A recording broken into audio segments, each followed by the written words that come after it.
disclaimer.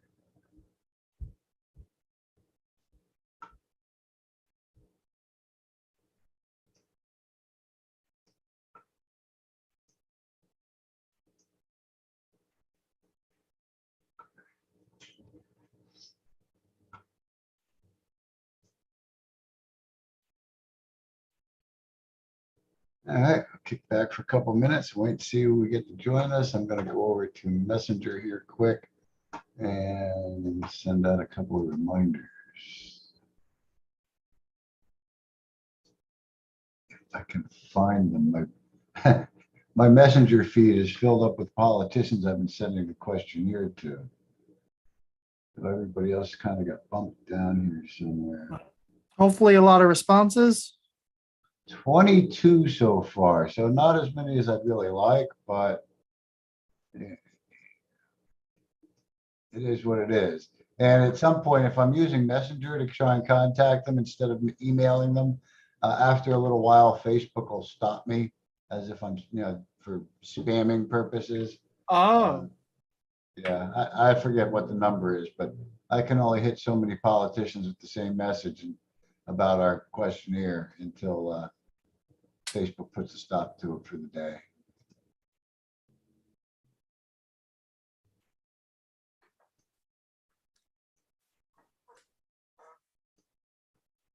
But I've got a good number of them out. We're still a few weeks away.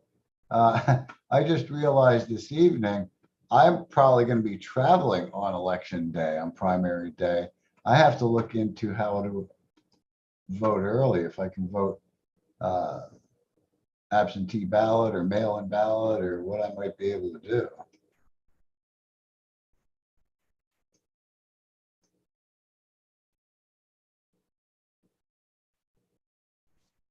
Let's see who else I can find here. Yeah, Katie Arrington hasn't gotten back to me.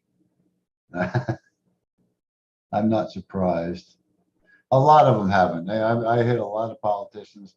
Some have, some haven't. What I actually started to try and do on some of it was just hit the ones that actually have somebody they're running against for this particular, for the primary. Like if it's just one Democrat on one side, one Republican on another, I've given up on sending them questionnaires until after the primaries and before we get to the generals. yeah, it's one of those things. It might get lost in the shuffle and the timing of everything might. Yeah, and if it's just one person running in that particular party, they've got their, their what you would call, I guess their pick from their, their nomination for their party. And then we'll go move forward to the generals.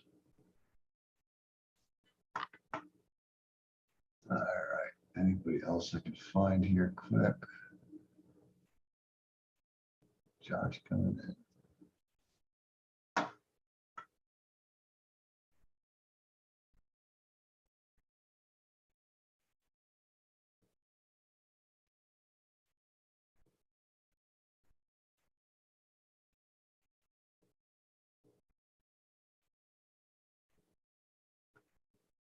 All right, that's good enough for now. All right, let me just real quick check the time. We are at 7:02. So I'm guessing we might as well just kind of get rolling. My name is Scott Weldon, and this is the South Carolina NORML Cannabis Conversation. Let me start by welcoming everybody who's here on the call with me. Welcome to anybody who might be watching this as a live stream over on our YouTube channel, and also welcome to anybody who might be watching it as a recording on YouTube. When I mention YouTube, I usually like to mention that during the live stream, we do not monitor the comment section on YouTube. So if you do have a question, comment, or concern, leave it down below, off to the side, wherever it is on the device that you're using. And once YouTube is done rendering the video, we will come back and visit the comment section and try and address any of your questions, comments, or concerns. With that, let me kick off our this meeting disclaimer. that all of our meetings are an environment of education and awareness and are not an open market for the sale, purchase, or distribution of cannabis. We do not encourage or condone illegal behavior of any kind. All righty. All right. Let me go ahead and just do a little click on my other screen and bring up, just to remind myself what our agenda is tonight. I listed our agenda as we will be discussing interns and volunteers tonight. It may be kind of a shorter meeting than normal, depending on how much you can get me to ramble and how many other people join in as we are talking. But this is a subject that I've talked about a number of times, especially in the volunteer realm, that because since we've switched to a state organization back in the beginning of 2021, it's become a lot more challenging with volunteer folks that volunteer. What do I do with them if they're not here in the Charleston area? And so I've put it out there a number of times that we have been looking for 2 people to join our team here primarily. One would be a volunteer coordinator, somebody that can help us keep in contact with the volunteers, collect up data on our volunteers, where they're from, what they might have, special skills they might have, when their availability may or may not be. And also we're looking for an event coordinator. Although I didn't mention that in our agenda, it's something I generally bring up when I talk about our volunteers. Because I have, since the pandemic, pretty much dropped the ball on scheduling events. We did none for all of 2021 or 2020. We were planning on getting out, starting to collect some petition signatures in early 2020. And that's when the pandemic was announced and everything started shutting down, and social distancing came into play. Thought it wouldn't be the best time to start trying to go door to door down in the Folly area, which is where we were headed at the time, and start collecting signatures from folks. They might not necessarily appreciate people come knocking on their door. As many of you know, we did start off a little bit slow this year and had an event up in Columbia at the Cola Market. That was in January. We then had our press conference in February. I want to say that was the 9th, if I remember correctly. I'm not sure anymore. And then during the 420 week, we did have a couple of setups. One was down the street from me here on James Island in Charleston at the Bohemian Ball. And 420 itself, we had our gathering at the Knot in Somerville. Only one other time that we've been out since then, and at least myself personally, and that was because our friend DJ Josh came to the Charleston area to spend a little bit of time at the beach, and he called me and said, "Hey, you want to get out a little bit and advocate?" So we got out on the streets of Mount Pleasant, had our free marijuana information signs out there and pocket full of brochures, and of course our web address at the bottom of our signs. And we spent, I want to say, maybe about an hour or so out there before the heat got a little bit to us that morning, getting honks and waves and thumbs up and a couple of people showing off their vape devices. And I think I heard one finger salute. Not everybody's our friend, but that has been the extent of our getting out and events. Pre-2020, I would try and get out to some of the local farmers markets in the area, some of the craft markets. That's when we were still low country NORML and focusing predominantly, just in the low country and more locally in Charleston. So back to looking for an event coordinator. What we would be doing is looking for somebody that could help us find locations throughout the state and volunteers then to match up with those, and our volunteer coordinator to match up with those locations. And whether it is getting out on the street and advocating like Josh and I did the last weekend, or if it is possibly, setting up at a market or a show or near a show. Um, I was never real good at organizing that when it was just me. I would just sort of randomly go out and hit the roads. But to help other people do that, I am a mess with that. So my hope would be somebody watching this at some point now or later on down the road see this, and here's our call for a event coordinator and also a volunteer coordinator. I need to pull up some notes from the meeting I was at the other day. Um, One of the other things we will be looking for is some interns. Oh, did I hear somebody mention something? That must be background noise. Where did I write that down? I thought I had that handy. A website called Handshake. And what that site does is that kind of puts organizations like ours and businesses in front of college students. And so what we're looking to do also, and a meeting I was in with National, is trying to bring some interns on board, one or two initially, earn credits for school, get a little bit of knowledge. And being that so many things are now digital based, we can, they don't have to like come into an office to intern or something like that. We may be able to find somebody to kind of give us some of their knowledge that they've learned in school and some of their expertise and some of their time to help us with some of these projects like this. Quick check over here in the messaging. I can look at that later. Okay. I am going to real quick find a web page here.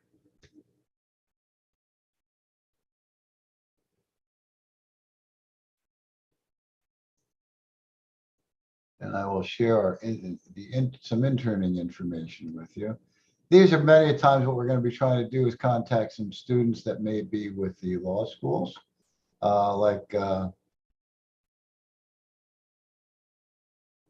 forget the name of it now, because they contacted me here in Charleston. I don't know if it's necessarily part of the School of Charleston, but there's the Charleston School of Law.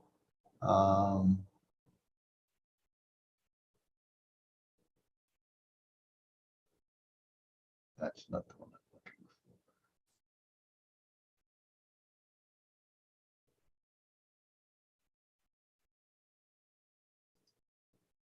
for. I better search for it quick.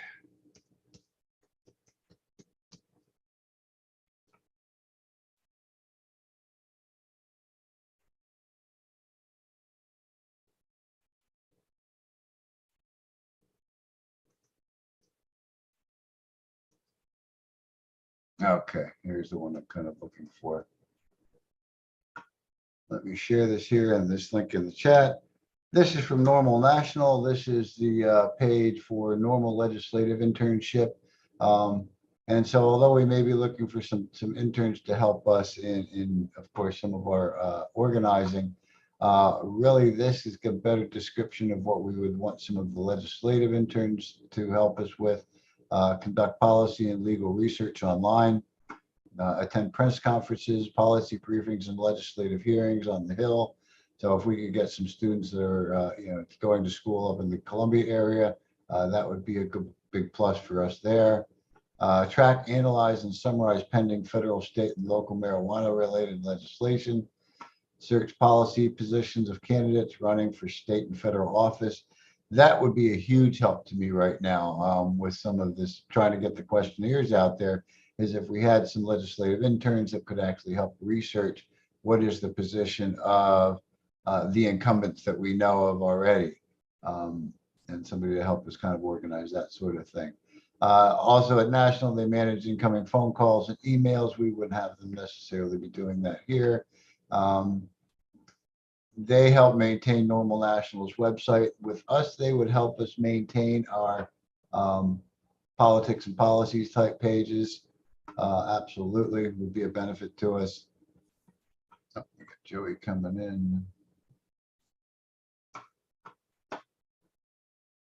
But these are some of the things that they do with their legislative interns. And if we can again get some younger folks and fresh, a fresh perspective on it compared to myself, I think would be great. Somebody who's already wanting to, fight for civil rights and civil liberties through their education with the law.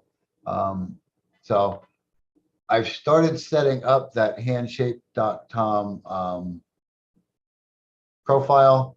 I do have to get in there and finish that up and post a position before I start adding schools to it. From my understanding is if you try to add schools to that profile before having the job up, they just sort of don't approve it. So we will try and get an internship description and sort of an ad out there, promotion out there on Handshake, and start from there, reaching out to some of the colleges here in South Carolina and see what we can find. Any thoughts at this point on volunteer coordinating and or event coordinating?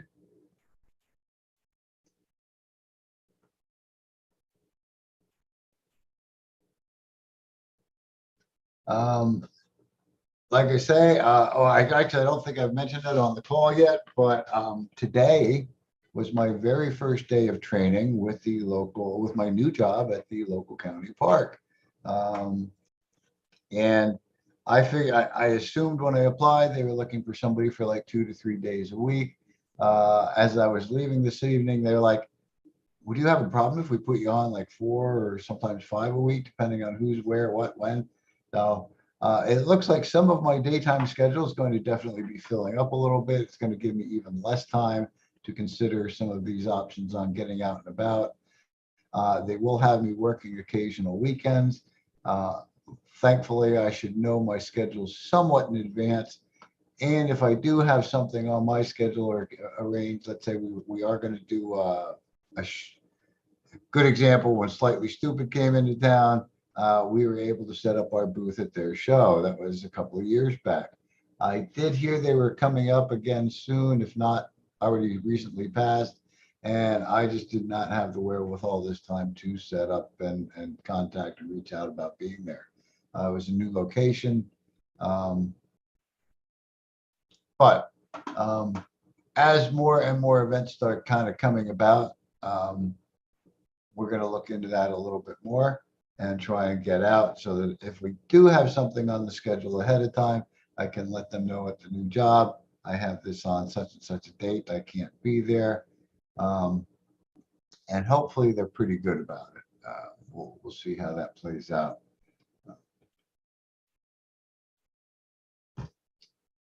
But back to some of the other things, and what partly raised the question of putting volunteers and internships on the discussion for tonight was somebody found our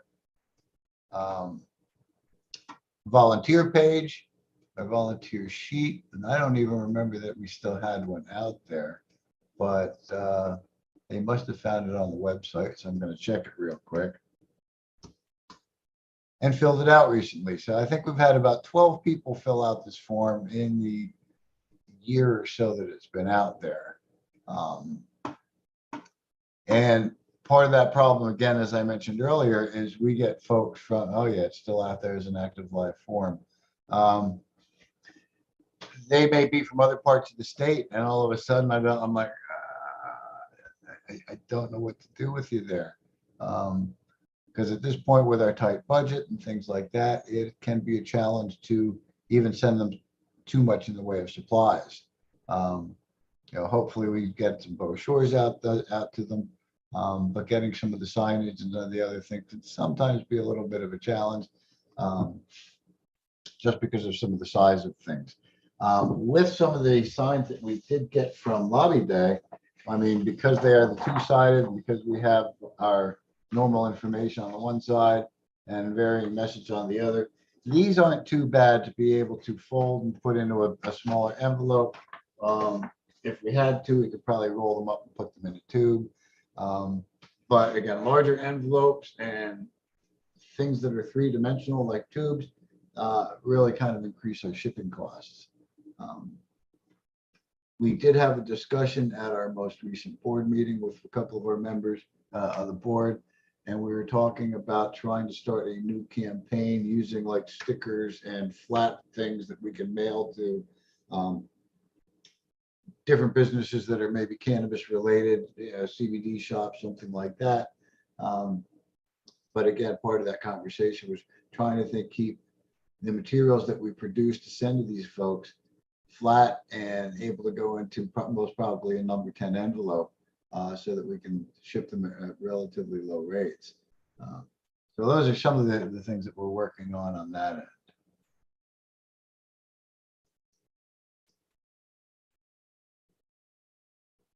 And let me see.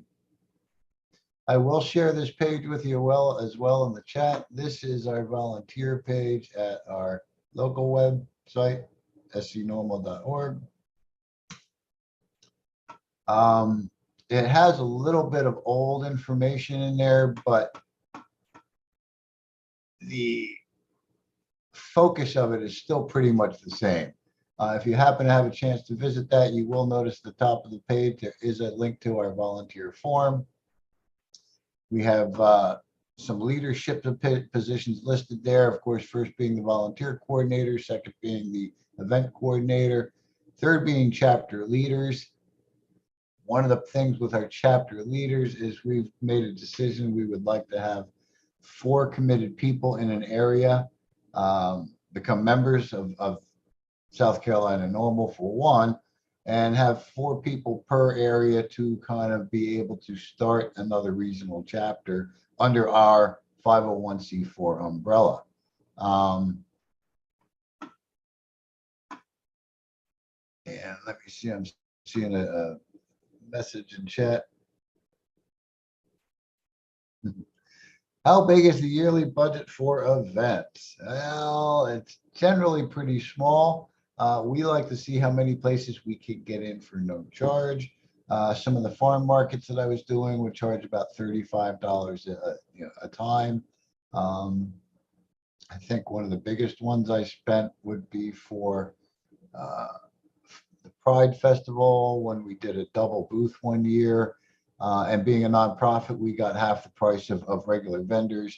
And I think that one cost us for a double booth $150. We did a double-sized booth that year because we also shared that with SSDP, Students for Sensible Drug Policy. Again this year, and Pride, the fight for pride and gay rights and the fight for marijuana have been intertwined for decades throughout this nation. We got great reception. I want to say 3 times we did the Pride Festival in the past. And the first year we were there, it was me and one other person at a little 4-foot table with no canopy or anything like that. The second year we had a single 10 by 10 canopy, and we might have had 2 or 3 people. And like I say, our third year there, we were doing pretty well that year, and we were able to get a double space. And I know we had 3, possibly 4 people there, plus a couple of students from SSDP. And that was, I want to say 2019. And of course, as you know, the pandemic hit in 2020. And to date, they do not have have not had the festival again. I know they're doing a parade this year, but they are not, and I even tried to reach out a couple times if they're not doing a festival at their event this year. Not that I've seen. So it's hard to say what our annual budget is for events. I mean, our total budget for a year, and we have Michael, our accountant, on here tonight. He might tell me if I'm wrong, but I think on a good year is $2,500 to $3,000 in total donations and memberships that come in. So we run, we may have had a year that even hit closer to 35, I want to say, but yeah, and a lot of that goes right back out the door for, just paying our post office box, our internet fees, our supplying our t-shirts, and as much as we can, buying lots and lots of brochures to hand out to folks for free. So what I try to and I hope to do at events, and rarely does it really happen, but good example. I think, Josh, you were there with me at Cola. I believe that one cost us $65 to be there. And I think when all is said and done, we brought in around $25 that day. I like to try to have the event pay for or activities at the event, the donations and the sales and whatever it might be, pay for the vendor fee to be there. I don't hit that a lot, and I'm not sure why. That's why sometimes just being out on the side of the street, near a parking lot where people can pull in and say hello or whatever, those don't cost us anything. And we can put the money that we do have into handouts of brochures or possibly postcards for them to mail to their legislators during session. I wouldn't do that right now just because they're not in session. And another thing, like I said, we're going to try and start working on is some signs with possibly QR codes on them. So if people can't get all the information, they can, maybe shoot the QR code on their phone and it can take them to further information while not having to pull over or pull out of traffic or that kind of thing. So, oh, okay. I do see the just cutting there, kidding there. I guess I got a little slow. I saw that pop up before. Yes, I really wish we had a budget to do some our own event, some sort of music event. I've had a number of musicians say, "Hey, I'd volunteer my time, and I come out and we play and things like that." But sometimes it's the logistics. Where do we get a venue that we can have, and how much will that cost us?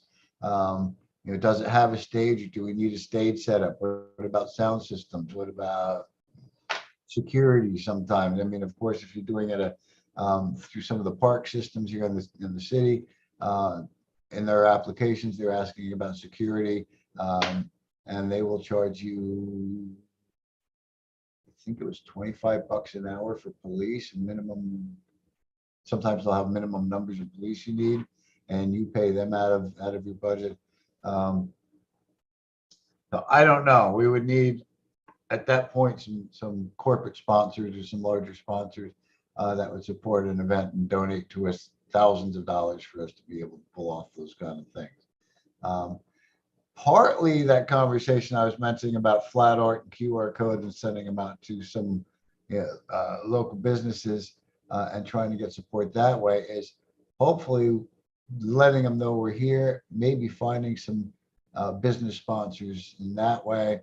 And at some point as we get into the future, find one that has deep enough pockets to be able to be the primary sponsor of a big event like that.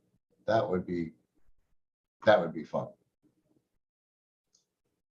All right, guys, I'm seeing just about 7:26 here. It's not even that late. I'm barely talking tonight. Don't have a lot to talk about. Oh, I did want to go back through this. I'm going to share this screen with you for a couple of minutes. Just get that one there. This, again, like I mentioned, is on our website.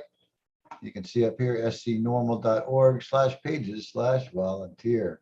I did mention briefly these chapter leaders and that we're hoping to find 4 per region so that we can open up more regionals. Below that, what I had tried to do a number of years ago is actually start some volunteer groups on Facebook because I thought groups might be a way to get people interacting through social media. Since then, I found that National sort of frowns on groups, and I'm not exactly sure why. But I did divide up what I thought should be the 5 volunteer groups, their focus of volunteer groups. First one on this list you'll see is Outreach and Education Committee. So those would be folks that would staff our information table at community events, rallies, and festivals. Also maintain a speakers bureau to help us develop people that could go out and speak on the subject to different organizations. Another group that we think we should have our volunteers would be event committee, again, headed up by an event coordinator. but a couple of folks that could organize one or two normal based events through the year, helping us find those sponsors with the help of another committee down the line here. But basically helping us organize those events and making all the arrangements with the income goals for those particular events, because again, all events should have income goals, should be able to at least pay for themselves, if not help fund us through other portions of the year. These two, what I envision is the one or two big events for the year should really bring in some additional dollars to help us fund our activities through the year. Event committee would also help staff those particular events. Membership committee, obviously what that would do is be a committee to help us figure out ways to recruit and maintain our membership. I believe our current paid dues membership this year is like 17. There's a lot of people in the state that think we should reform marijuana laws. I just don't know if they don't know where we are or don't want to part with the $30 to help us, pay for things. Again, that membership committee would help staff a membership table at community events, rallies, and festivals if we had a separate table. And sometimes when we do set up our table, we do have multiple, or our tent, we'll have different sections of it. Some might be merch, some might be, free stuff. And again, we could definitely set up a membership area and help get people sign up. When I've done events in the past, a lot of times it might be myself, one other person, sometimes two other people, and we haven't quite had the coordination to focus on having one person just do one thing. What it is we're trying to greet as many people that come by as quickly as we can, make sure they have a brochure in their hand, kind of explain the brochure and our mission, and answer any immediate questions they might have. But next thing you know, the next person's coming over, and we don't have sometimes the staff or the coordination to put just a dedicated membership table out at events. I mean, to be quite honest with you, it was up to me. Sometimes I wish I had one person dedicated to each one of these kind of categories. But again, that is somewhat of my vision on this stuff, and hopefully we can pull some of it together as time progresses. Another committee there, the sponsorship committee, as I was talking a little bit ago. There are businesses out there that support our cause, that are making money in the cannabis industry already through hemp and CBD. Where are they? Where's their voice? They need to share their voice with us. They need to support our cause and help us protect them as well. One of the big things that's going on in South Carolina was when they legalized the sale of hemp flower. And all of a sudden, SLED said, we don't like that because we can't tell the difference between hemp flower and marijuana. So they went to the current Attorney General, who is also up for election this year, against only another Republican. But they didn't answer our questionnaire, but through some text, they did sort of indicate that they were supportive of medical usage, which is better than what Alan Wilson is at this point. But again, we need a sponsorship committee that can focus on just sort of reaching out to businesses and working up programs that will help us gain some sponsorships through these businesses, and do it for hopefully, advertisement on our website, which is what one of the things they would get. And also, if they were a large sponsor at some of our events or a substantial sponsor, they would be getting some promotion and thanks at those events as well.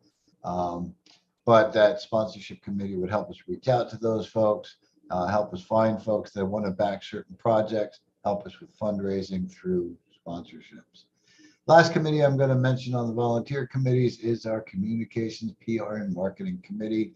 And that would be, some volunteers, hopefully, that could help us with things like our newsletter that goes out to all of our volunteers and our members, donors, sponsors, prospects. My help with the newsletter for, I want to say going on 3 years now, has been our Deputy Director, Kristen Mummert. She has been great at least helping me keep that focus of getting that out once a month. It might be relatively brief. And that's where Communications and Marketing Committee, PR Committee would really be able to sort of help in that respect, is to expand our newsletter, give some more pertinent information, get some a little extra information from the other committees if they would need it to kind of round out the newsletter and tell all the different aspects of the things that we do, and also be able to share some more current information with our members and supporters than we do currently in the newsletter. At this point, our newsletter more directs them to either our social media and or our blog to try and keep up to date with what's going on legislatively here in the state. All right. Any questions or thoughts about those different committees?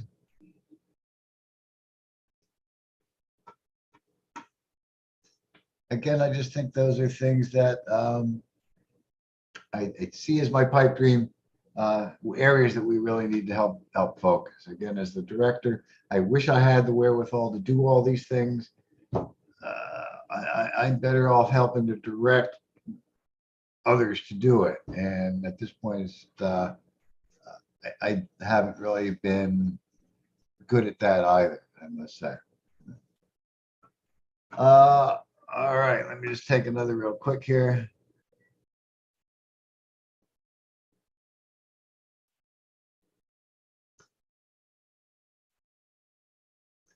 Tell you what, Josh, I'd appreciate some thought or assistance in either of those. Once you think about it a little bit, we can talk about it a little bit more next week. If that work for you? Sure. All right. Yeah, we'll kind of try and touch base with that next week. I do need to check my calendar here. Okay. I am heading out of town in June for a few days, but I should be here. I plan on being here all the next upcoming Wednesdays. I should probably leave the day after our June 28th call, and then I should be back just before our June 15th call. Oh, that should work out well. I did get a request to reach out to one of the politicians, one of the candidates that answered our candidate questionnaire. And I will be reaching out to them tomorrow to see if maybe they can join us next week. And then we have 2 more Wednesdays next week, the 1st, and the following week, the 8th, before we get into the primary. So maybe I can find a couple of candidates that want to come in and chat a little bit on those two.